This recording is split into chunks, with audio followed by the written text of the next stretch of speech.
then we sort of share it through our YouTube page and our blog. You hit record? Yep, we are recording. Cool. Okay. All right. So for those people that are new, welcome to the Power BI and Data Analytics for Enviro's meetup group. We've been doing this for just over a year, and our mission is really to share case studies largely across the environmental water industry, which is the area that sort of we work in, Alice and myself, and also Daniel, who's on the line at Discovery Eye. So really sharing tips and tricks for both, new Power BI users all the way to advanced, just to really help people along on their journey. So just a bit of housekeeping. I think we're all relatively familiar with this, but yeah, just as a politeness to the presenters, please mute yourself when not speaking. Feel free to obviously come off mute and also show your video if you want. If you have questions, we'll say, Pragati, how did you want to run it? Did you want to do questions at the end? Is that easiest for you? I can do it either way, Christian. I mean, if there are questions in between while I'm talking, I'm happy to take them because, yeah, it's more around data storytelling, right? And showing few bits. So, yeah, happy to do it both ways. Awesome. Well, we can monitor the chat, and then if it feels like a nice time to ask questions, if it's kind of timely, then we'll politely interrupt. But otherwise, yeah, everyone feel free to type in the chat or save them for the end, and we'll go off mute. So this session is also 1 hour long as well. Just a heads up, we do unfortunately have a 9 a.m. meeting for us. So we will have to jump off straight after. The time. But we'll rush through the intros and then Pragati let you get into it. So what everyone's dialed in for. And just before we begin, just like to acknowledge the people and elders of the Boonwurrung and the Bunurong Nation. That's the Mornington Peninsula area that Alice and I are dialing into from Victoria and Sorrento, and this is just a photo of some of the beautiful land and waters that we can appreciate around us. So, and also just acknowledge the traditional owners and the Indigenous people of the areas that you're dialing in from as well. Discovery Eye, we sponsor or put on this event every month. Just a quick summary of some of the work that we do. Largely work in the environmental space. Alice and I are traditionally environmental engineers, been working with Power BI for 4 or 5 years, but yeah, here's a little bit about our company. Cool. And on to today's session. So we're very excited to have Pragati Jain from the UK joining us, Microsoft Data Platform MVP, who will be talking about her global carbon dioxide emissions report, really the Power BI storytelling element. And on the meetup group, we put a link to the community data stories gallery report. It's loaded up with awesome features, so I'm really looking forward to it, and I think a lot of our people that have dialed in are looking forward to it as well. So just as a quick summary, Pragati, I don't know, were you going to introduce yourself or would you like me to run through it? I can do it, it's fine. Yeah. I'll share. Thanks for making those links available as well for the meetup. I'll check the meetup page, and we'll also share these links in the chat. But really looking forward to this one, and yeah, we'll stop sharing screens now, and please take it away. Thank you. Welcome. Okay, I'll share my screen and. Okay, can you guys see the presentation deck? Yeah, perfect. Okay, and you guys can hear me properly, right? Yes. Okay, cool.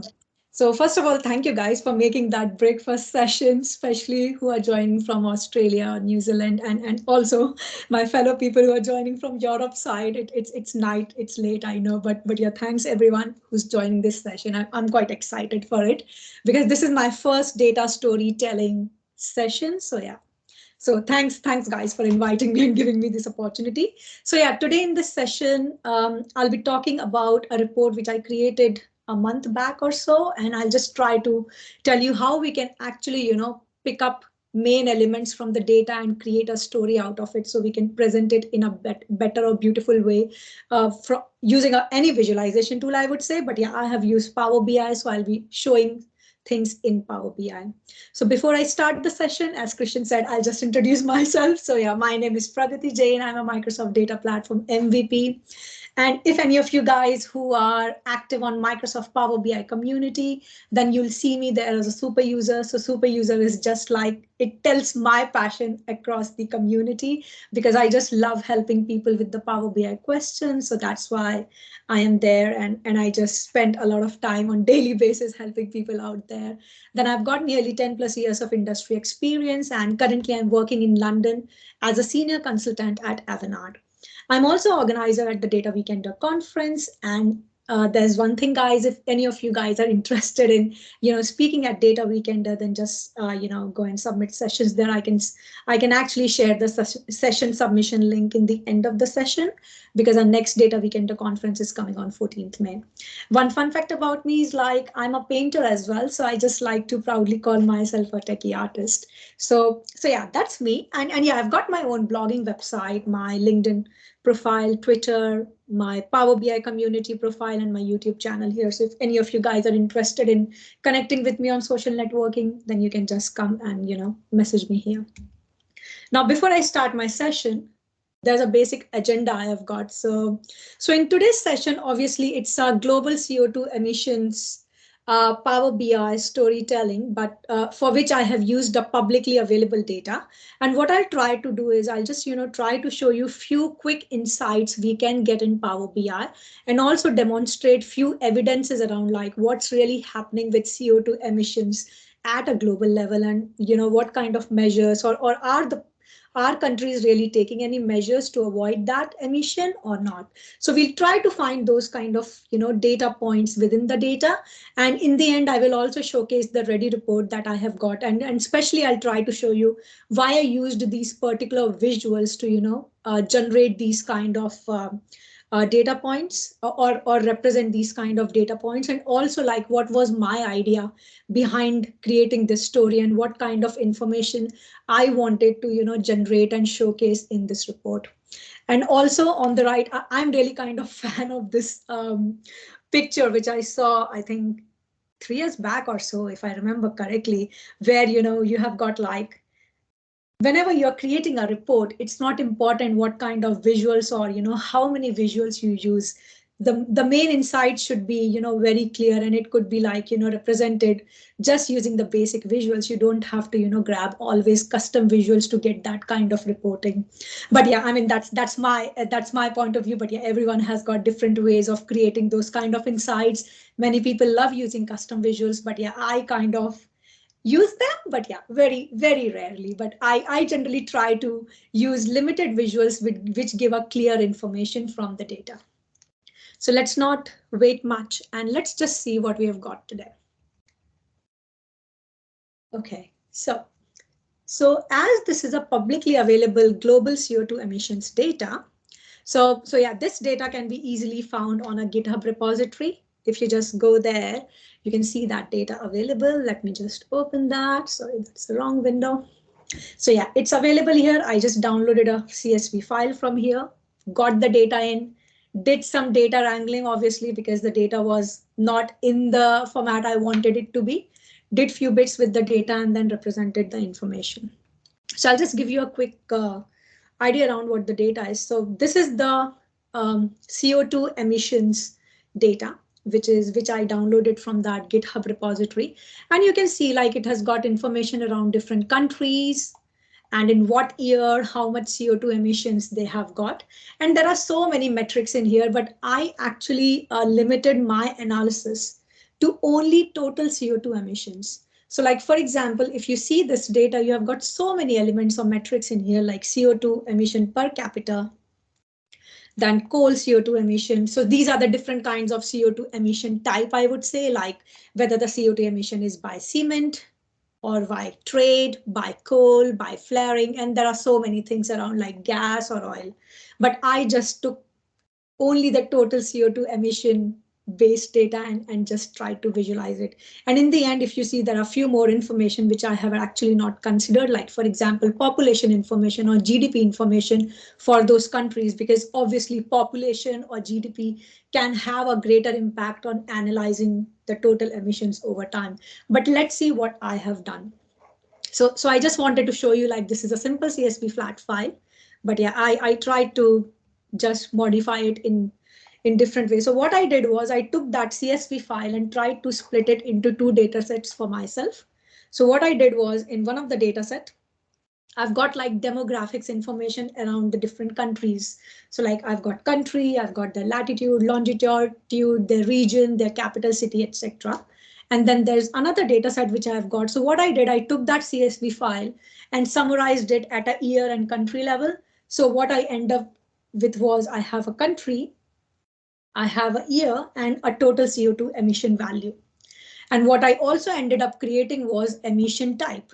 So if you see in the data, the total CO2 emission is given at a different emission type level, like how much CO2 is generated by trade, how much is generated by cement, how much is generated by coal, flaring, and so on, like gas and oil. But what I did, I actually summarized them in a way in Power BI to just get them as a category. So like I ended up creating a category, but yeah, in this, there were so many categories in the data, but I limited my analysis to define only these 7 categories. So I'm just considering cement, coal, consumption, flaring, gas, oil, trade. There's something called other. So other is basically anything out of CO2 emission, because there are different other emission types also in that data. But as I said, I just limited my analysis to CO2 emission type. So I gave a categorical value to the non-CO2 emission types as other.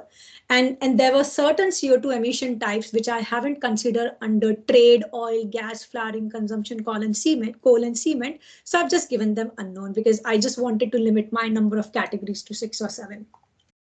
So that's how I have got the data. But yeah, I'm not showing the data wrangling or data modifications or data transformations I've done in Power BI. I'll focus more on generating the data insights. Now in this data, I mean, it's a straightforward data. We have got a year column, we have got a country column, and we have got the total CO2 emission value, right? So I want to show you a few things like what is my thought process when I see certain kind of data and what elements or information I can derive from it. So when I see this data, the first thing what I'm interested in representing is like over time or over different years, how much total CO2 emissions I can see. So let's generate a simple chart. So obviously in Power BI, we have got amazing default visuals there. And yeah, we can definitely use few custom visuals if we require. But yeah, let's start with the default visual. So what I'll do is like, as I want to represent total CO2 emissions over time or over different years. So what I'll do is I'll just pick the simple line chart in Power BI. I just picked up this line chart. And obviously I want to represent total CO2 emissions over time. So what I'll do is I'll go to my data set, bring in my year column on axis. And what I did was I just got my total CO2 emissions as a measure because I wanted to, format them in a different way. So I just created a simple measure here. So I'll just use it. So yeah, so this is basically a simple chart. It's not showing much information, but it kind of tells you a trend what's going on in this world.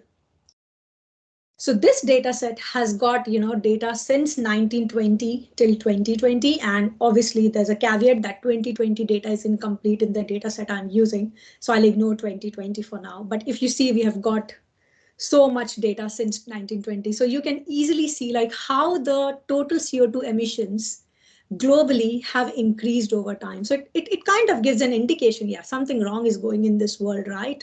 We are not taking care of the environment, right? So that's why these CO2 emissions are just increasing. They're not declining, right? But just getting this, trend over time doesn't give me the right picture of the data, right? So like, for example, in the data, we have got other elements as well, like how the emissions is across different countries or different regions. So what's happening there?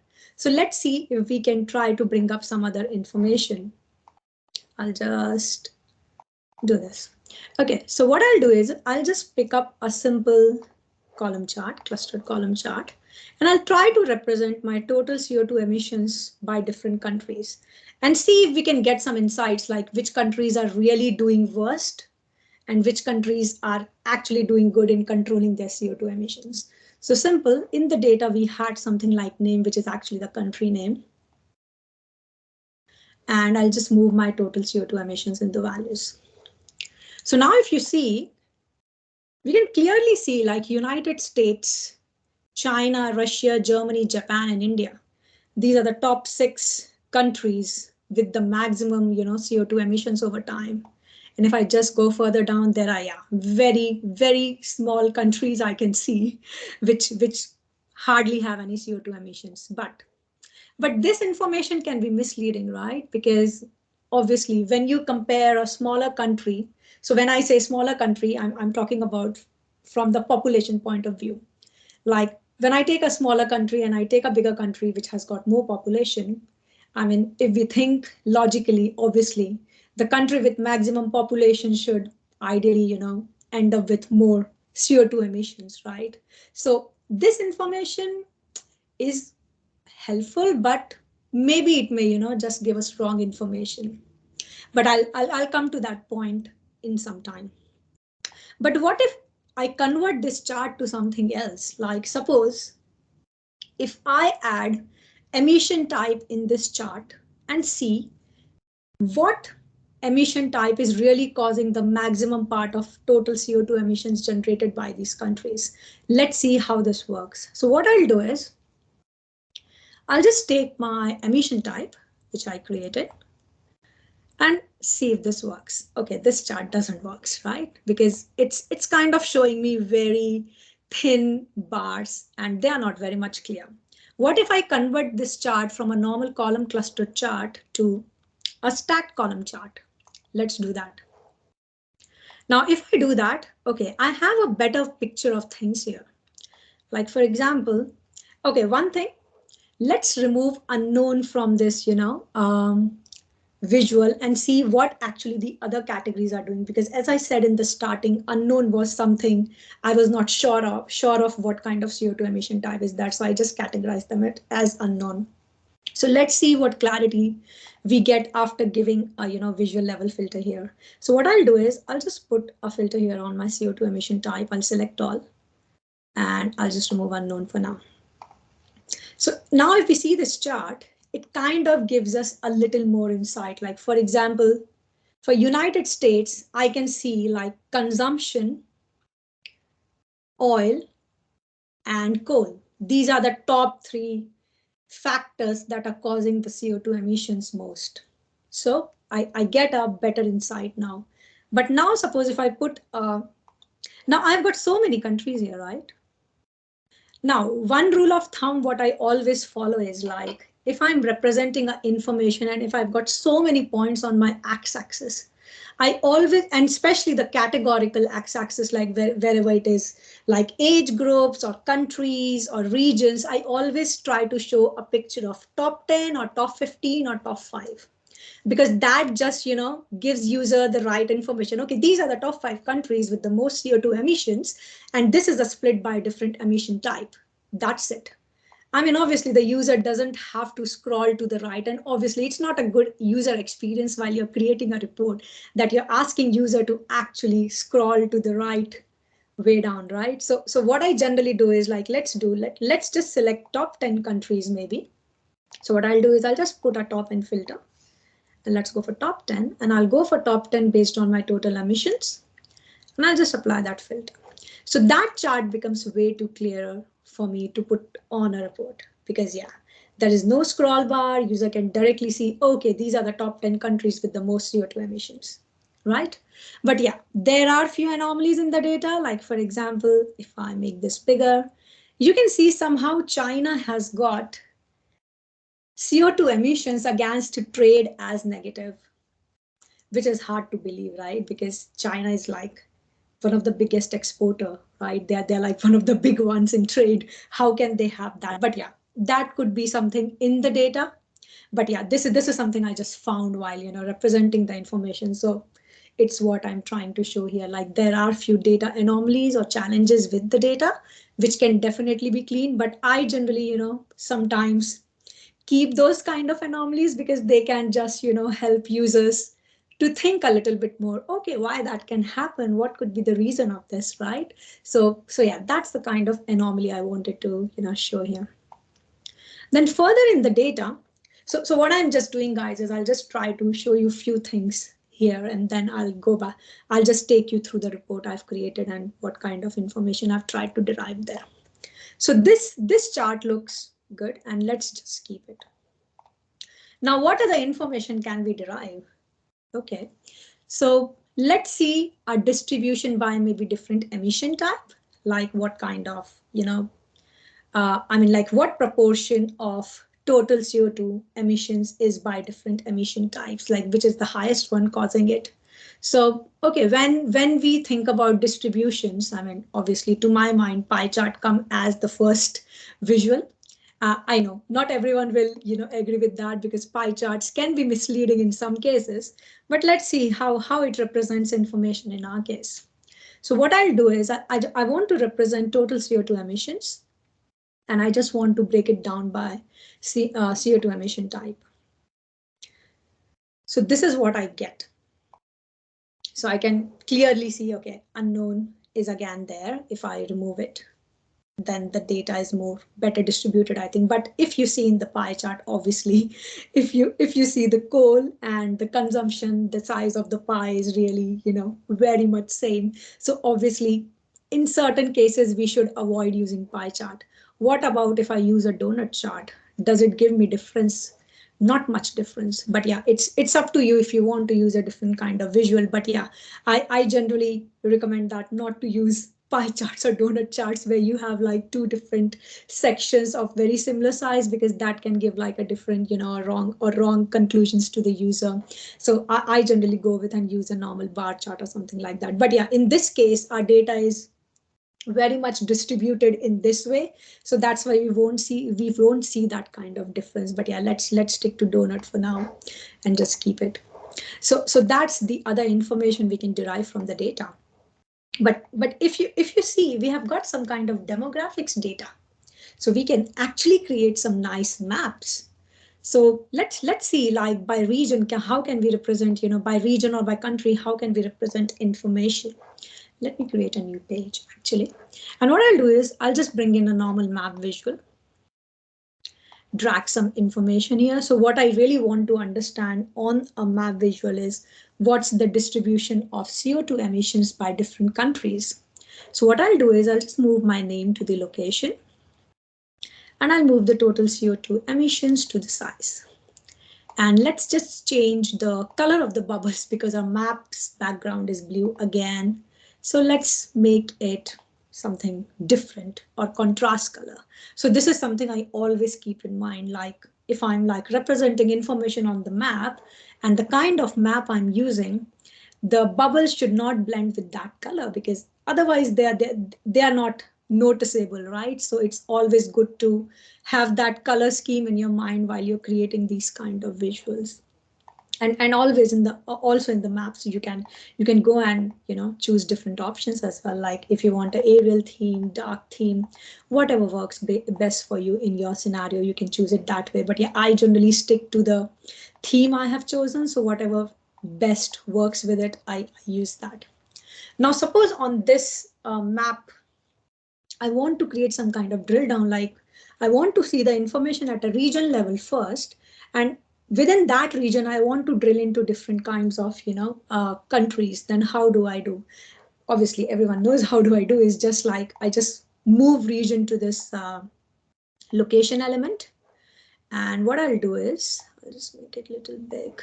And yeah, if suppose my data columns are not named properly, I generally make sure I name them properly on the visuals, because one of the main reason of doing that is whenever users hover over your bubbles, for example, on this map, they'll see like, okay, for the region North America, total CO2 emission is this, right?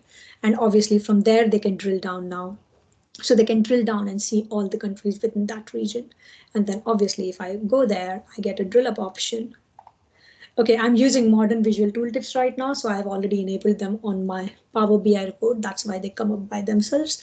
Otherwise, we can use these drill down and drill up options from here.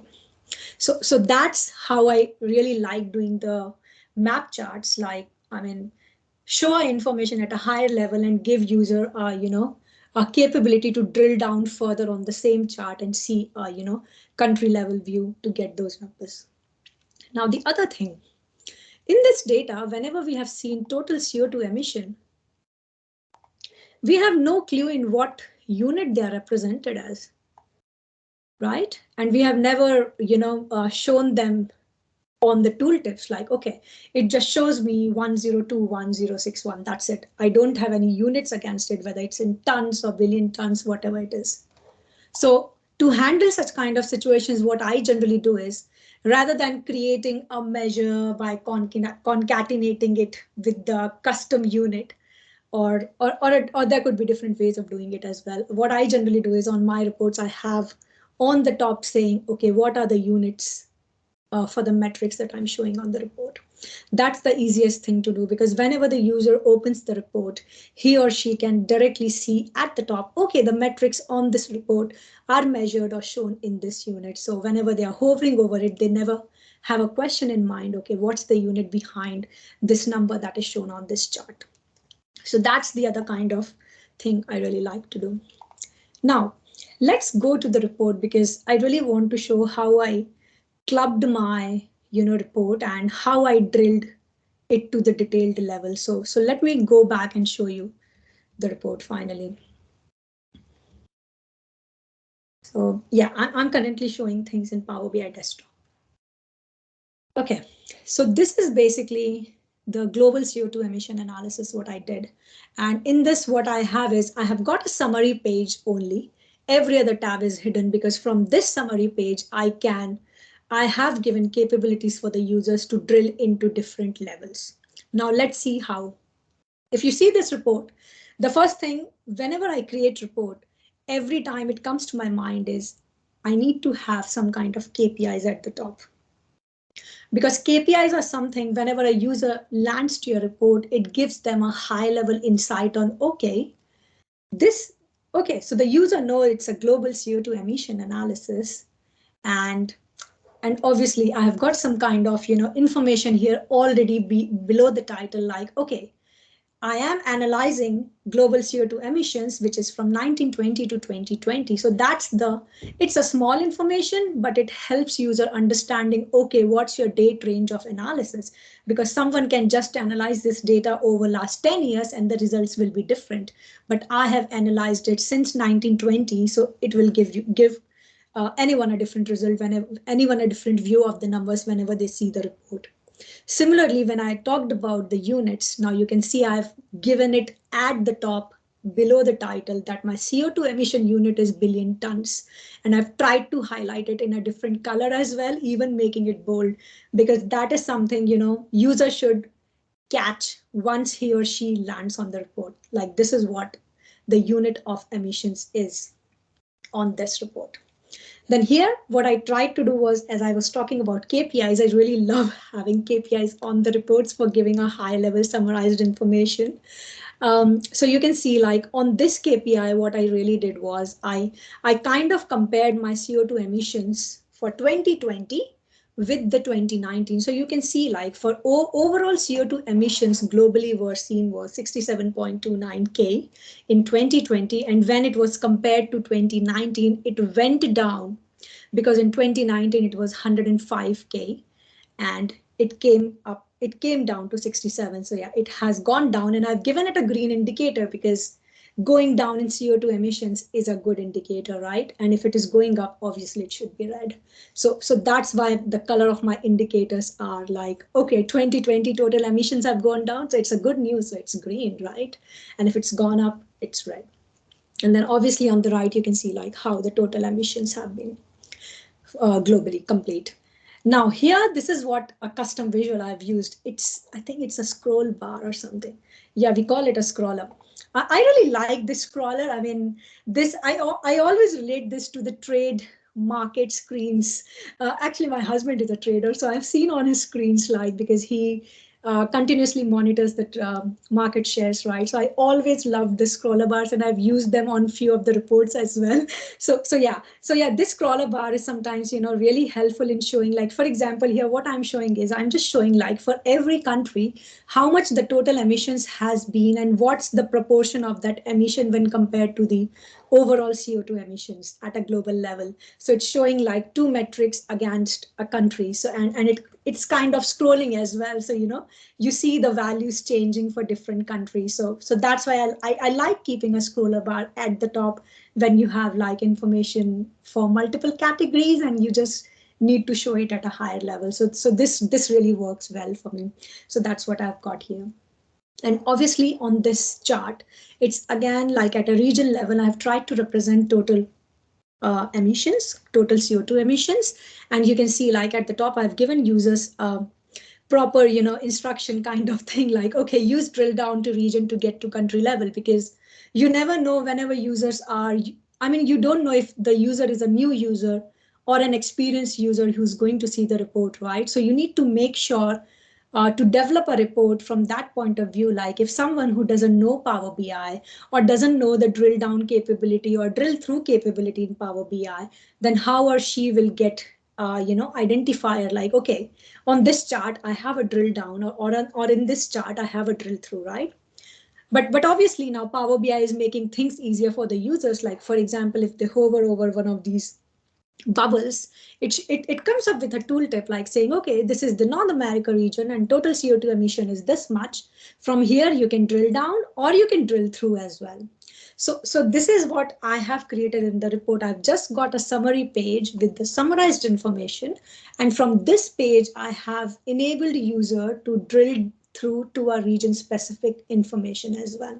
So we'll go to that, but yeah, let's just quickly see drill down. So if I drill down on this, so I can see all the different, countries within North America region, and I can see their, CO2 emissions. So obviously not a good example because it has just got two countries. But yeah, if I go to maybe Europe and Southeast Asia, if I drill down, then I can see all the countries within that region. So I can see here how it has been for UK, how it has been for Finland, and so on. And even if I hover over any of the bubbles, then by default, these modern visual tooltips just tell the user, okay, you can drill back to your, region level and see there. Then on the right, what I have done was I have tried to use the Sparkline feature, which came few months back in Power BI, because I really loved it in a way. So what I did in this chart was I just tried to represent total CO2 emissions over time by different countries. Now, Sparkline gives you a feature of, representing the information as a line or as a bar. When I was trying to represent this as a line, it really didn't show me much, information, because it was too hard to understand that line because that line was too thin over times. So what I did was I just represented it as a bar chart, because bar chart at least tells me, okay, there's something going on as a trend there, but still it doesn't give me much information. So what I did was I created a custom tooltip. So for example, if anyone hovers over this spark line, now in this spark line trend is for Germany, which belongs to East Asian Pacific region, and you can clearly see like, okay, CO2 emissions for this country for 2020 is this much, for 2029 it was this much, and it has gone down in 2020. So obviously this country has done something good about controlling the measures. Controlling the CO2 emissions. Similarly, you can see the overall total CO2 emissions as well. And then at the bottom, you can see a trend as well, like how the CO2 emissions have been. So I've got an area chart below, which kind of shows that information. So that's how I tried to use the Sparkline feature with an add-on tooltip over it, because it kind of gives an additional information to the users. Then on the right, what I did was I used a decomposition chart, and it's like pretty, I really like creating it sometimes because it kind of gives a breakdown to the information. So if you can see, I've got like total emissions, it's further split by different region. And further, I have split for every region, like what kind of different emission type is causing the most emissions. So if you want to show a breakdown kind of information, this decomposition chart really works well, or there are a few custom visuals available as well, and they look prettier than this. So if you want to use them, you can, one can use them as well. Now, one good insight, what I really found in this chart, total emissions over time. So it's like a basic total emissions trend shown over years. And when I hover over it, I've created a custom tooltip, which kind of shows me top 5 countries for that year with the most CO2 emissions. But there's one insight, what I really found in this chart. If I go to this chart, till 2000, no, this is 1998. Okay, till 2001, the top 5 countries were US, China, Japan, Russia, and Germany till 2001.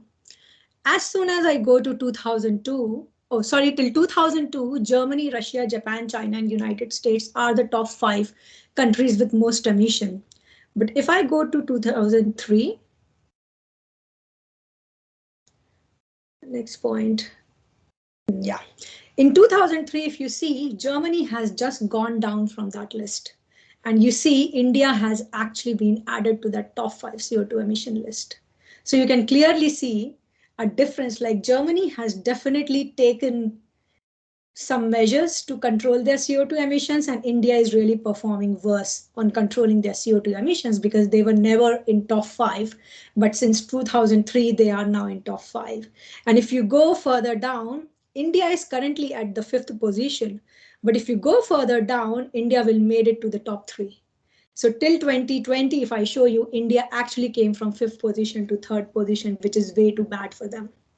I know they're a developing country, but still, I mean, they are performing worse on the total CO2 emissions every year. So that's the kind of insight I found in this total trends over time, because that really tells us like who is improving or working on their on controlling measures for CO2 emissions and who are really not working. So that's the kind of insight I got on this chart. And obviously this is a donut chart, which is kind of showing the distribution by emission type. I know there could be other charts as well to show this distribution, but yeah, for this report, I used donut chart. And again, on my reports, I always like, to keep some kind of footers.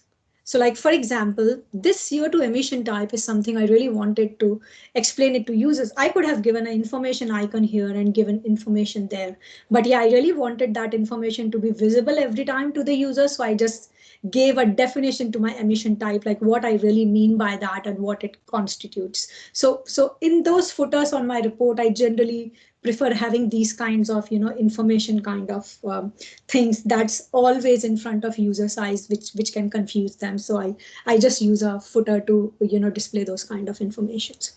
Now let's just quickly see how I have created a drill through to these reports. So obviously everyone knows the drill through, but to create a story, this is my summary page. But now when user is seeing, okay, North America, that North America region, Europe and Central Asia region, and East Asia and Pacific region, these are the regions that are really doing bad. But if they really want to understand what's really happening in those regions, then let's try going through one of the region. So we can just go through one of the region information. Now this is the region specific page, which kind of tells us, obviously on the left, you can see this is Europe and Central Asia region information. We have the same KPIs that we had on the summary page and the same scroller, visual showing the information about the different countries within this region, like how much CO2 emissions they are contributing to within this region. And then here I have shown like what are the top 5 most generating CO2 emission generating country within this region. So we can clearly see Germany and United Kingdom seems to be the highest one. Then here what I did was on a map chart, I just tried to show, sorry, did I interrupt? I was just while we did a question, I think you got that a few minutes ago, but in the CO2 emissions by emissions type chart, what does the unknown source mean? Okay, so unknown has got a different kind, which I actually don't remember, but I can show it to you. Let's quickly see that. Do you want me to show like what it contains, right? Yeah, no, that would be good. Yeah. Yeah, so let's just see. So unknown has got some attributes. So there is a field called attribute in the data, okay? And that attribute kind of tells us, and it has got a prefix like whether it is a cement-based CO2 emission, or it is coal-based CO2 emission, or it is consumption-based CO2 emission. So what I did was, obviously, I'm just considering the total CO2 emission. I'm not considering GDP, capita, or other information here. So what I did was I just created a column. A custom column in Power Query, which just tells me like, if any of these attributes have got cement in them, then give them cement, else coal, then consumption, and so on. But for unknown, what I did was, for unknown, I've got an attribute which don't have any prefixes with CO2. Like if you remember, the other attributes had like cement underscore CO2, some had oil underscore CO2, some had gas underscore CO2, but this just has CO2. So I just gave it a category as unknown. Yeah, that's a really good tip. I think, lots of data sources. There could be the top types of data sources, and then grouping everything into an unknown category is a really good tip so that you don't end up with, say, 30 different. I think that works in the cases, but sometimes I find them challenging, like especially like, for example, this unknown category comes up as the biggest distribution, right? So it could be a little challenging to handle that information. But yeah, I generally go with that tip of just clubbing everything in other or unknown there. So that works for most of the cases. So let's go back to the region specific information. And yeah, here, so I was showing like, here we can see the top 5 countries within this region, which are actually contributing to the most CO2 emissions. And here on the right in the map, we can see for those countries are split by different emission type as well. So obviously, we can see for Germany, like how the distribution has been by different emission type, and then from UK and then so on for every other country. Then on the bottom, what I did was I just created, this is basically a scatter plot chart. And I just tried to represent 2019 and 2020 emission types number and just show it like in a visually appealing way. Okay, I just go with triangles and I just kind of gave them a conditional formatting like, okay, it tells me like Germany is really doing bad. So that's why I've got, Germany showed as a red triangle, and the countries which are very small, obviously, but they are pretty green. It means their CO2 emissions is not that high. And similarly on the right, you can see like what I did was I just tried to get the total CO2 emissions for last 10 years for all the countries within this region. And you can see like Germany comes up at the top, but if you see over the time, Germany has really taken some steps to control its total CO2 emissions. Like if you see, it's really going less on the red side, and it's going more on the green side. So maybe they're really working on doing that. And similarly for the UK, if you see, they were like, okay, they were near to the red zone, right? They had good CO2 emissions, but now they're again trying to, control them. So we can see like the country and okay, one more thing. On this top chart, what I did was I tried to get some kind of growth rate. So how the growth rate was calculated was I took the CO2 emissions for the current year and the previous year and got a proportion for them just to see how the emissions have been over time and represented them as percentages. So if you see like in 1990, most of the countries had pretty high, these top 10 countries had positive percentages, but over time, obviously their percentages have gone down. You can see they're going to the negative side. So basically the CO2 emission is coming under control. I won't say the CO2 emission is eliminating, but at least we see a positive change, like, okay, something is happening better there. Like countries are really taking good measures to control their CO2 emissions. So hopefully in future or in coming years, we just eliminate that, which sounds like a very, optimistic thing. But yeah, I just feel like at least it's a positive news, like different countries are taking good measures to control their CO2 emissions. So this chart gives us pretty good insight on why that percentage has gone to negative, because countries are really working hard on controlling their CO2 emissions. Then again on this, like for example, for this region, we can see, okay, Germany is really doing bad. It has been doing bad, but it's also controlling over time. Let's see how this country has been doing. So what we can do is, again, from this region level information, we can actually drill into a country specific information. Or on this chart, you can definitely use the drill through modern visual tooltip. So it goes to a country specific view. And obviously my views are very much similar. So at the top, I have got, okay, I'm viewing the information for Germany. This is a small thing, but it's very important for me when I'm trying to represent some information to the user, because user should know, okay, what information they are viewing for, right? And then again, I've got my things here. I've got my KPIs, my scroller here. So in this scroller now, I'm just showing like which emission type is really contributing, to the most CO2 emissions within this country. And yeah, we can see a decomposition chart there, which shows a clear split of that information as well. And then here, this CO2 emissions for this country have been shown for the last 50 years. So you can see how the emissions have been over time. So that kind of tells us, okay, Germany was pretty bad till 1990, but after that, it has tried to take certain steps to control its emissions. So that's why it's going little down gradually, but yeah, it's trying to take those steps. And similarly, on the right, we can see like consumption has been the biggest factor, followed by unknown, obviously. So consumption has been the biggest factor for, CO2 emissions within this country. And then again, I have again represented the growth rate for this country. So we can see over time how the growth rate has been. Obviously, somehow 1990 seems to be high for every other country. But after that, if you see like, yeah, we can see it's declining for Germany. So that kind of, tells us, okay, I mean, if I just go back and, see a region specific information, it kind of tells me a good news, like, okay, we are trying to control things, whatever we can do for it. So yeah, that's kind of the story I tried to generate using this, publicly available data. So yeah, I mean, any questions, guys?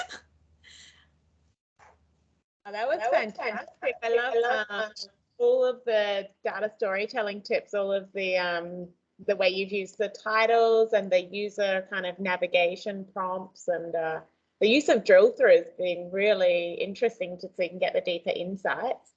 We did have a question, I'm not sure if it was answered already.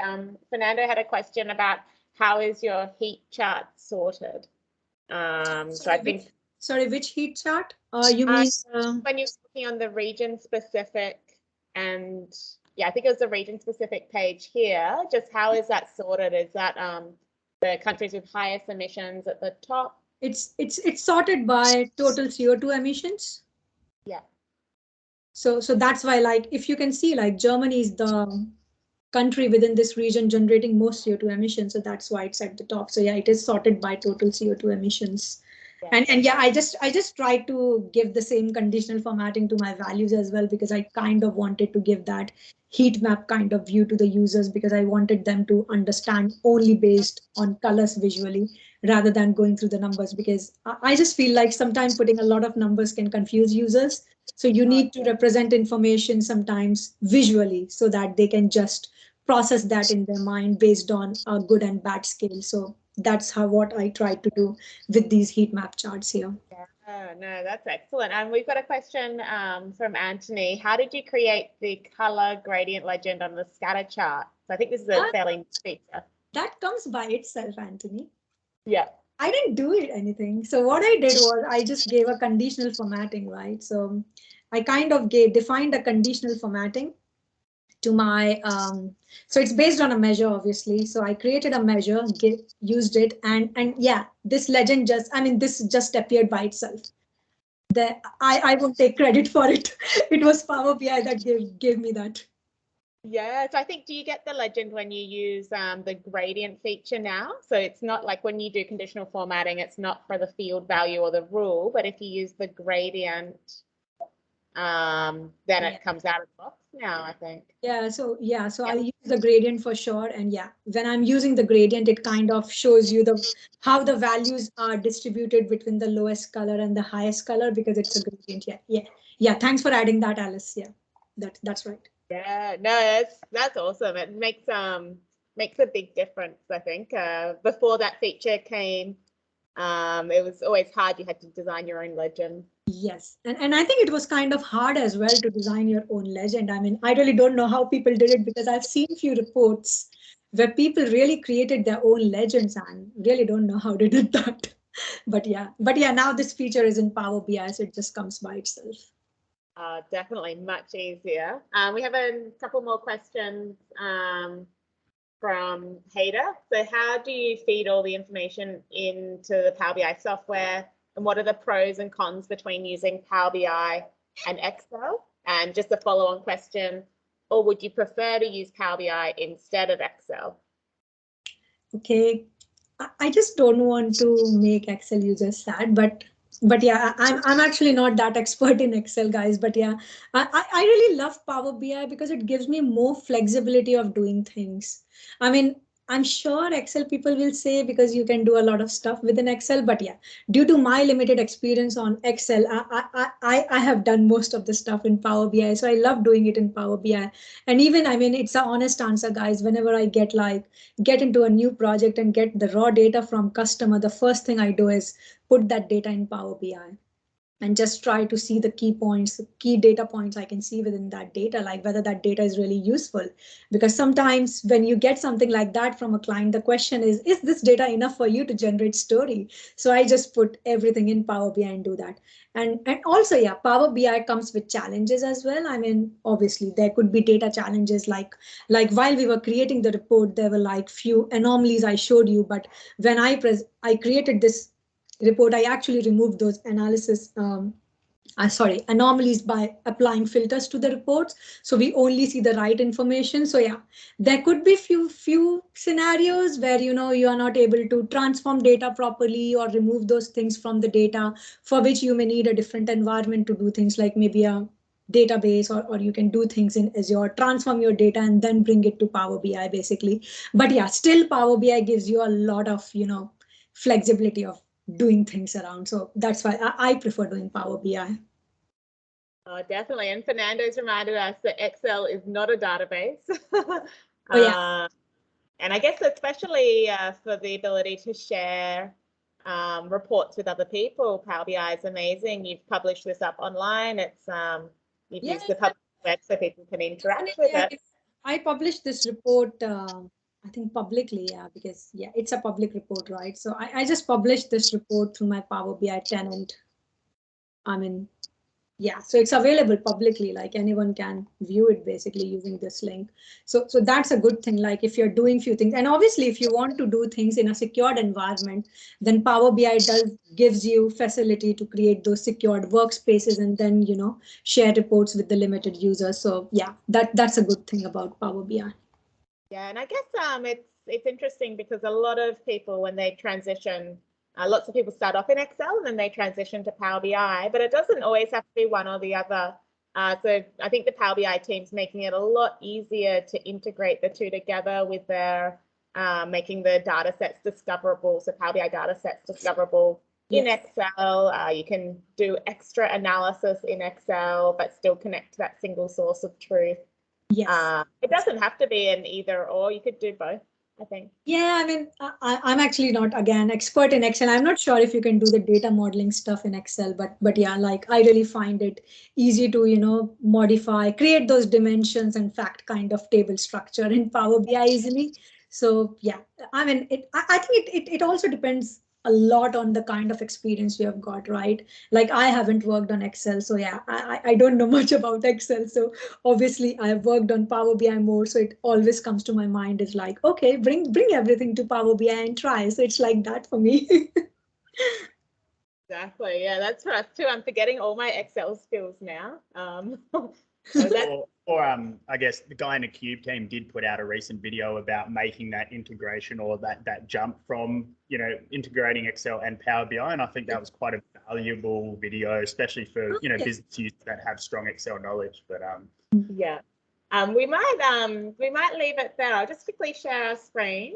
We've just got another couple of slides to go through. So thank you so much, Pragati. I think that was a really excellent session, not only on all of the Power BI demos and tips and tricks, but also the way that you kind of told that story. So it's not just about presenting heaps of information to the end user, but you actually went through and described and explained why you think certain trends were happening and just sort of answering those kind of key questions and insights. That's a step that's I think thanks guys. I mean, this is first time I'm presenting a data story to a group. Obviously, I do that to clients every day, but still it's kind of different, right? Taking a public data set and then trying to bring out information from there. So yeah, this was quite an interesting session for me as well. Thanks for inviting me. Oh, I see the little one in the screen. Oh yeah, he woke up. He's saying hello. He really enjoyed it, Pragati, so thank you. Okay, he's learning Power BI from now itself. Okay, he'll be an expert soon. Yeah, he's getting a bit too excited, sorry. But if anyone did want to rewatch or share this session, we have recorded it, so we'll make it available on our blog and YouTube channel. And if you do have a session that you are keen to present, we're always looking for speakers. So please get in touch with us at Discover AI. And our next session next month, happening on the 12th of April, is Power BI MVP Matt Arlington. So Matt's based up in Sydney, and he's going to go through a real world example of how he used Power BI to help size his rainwater tank, which will be really interesting.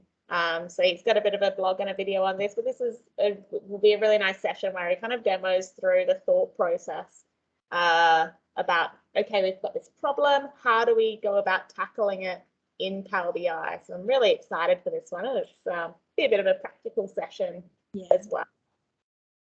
But thank you everyone so much for jumping on. Big thanks to people dialing in from Europe. I know it's getting a little bit late there, so really, really do appreciate it. And it shows just how kind of passionate people are about Power BI to dial on when it's getting into your bedtime and your evening as well. So really appreciate it.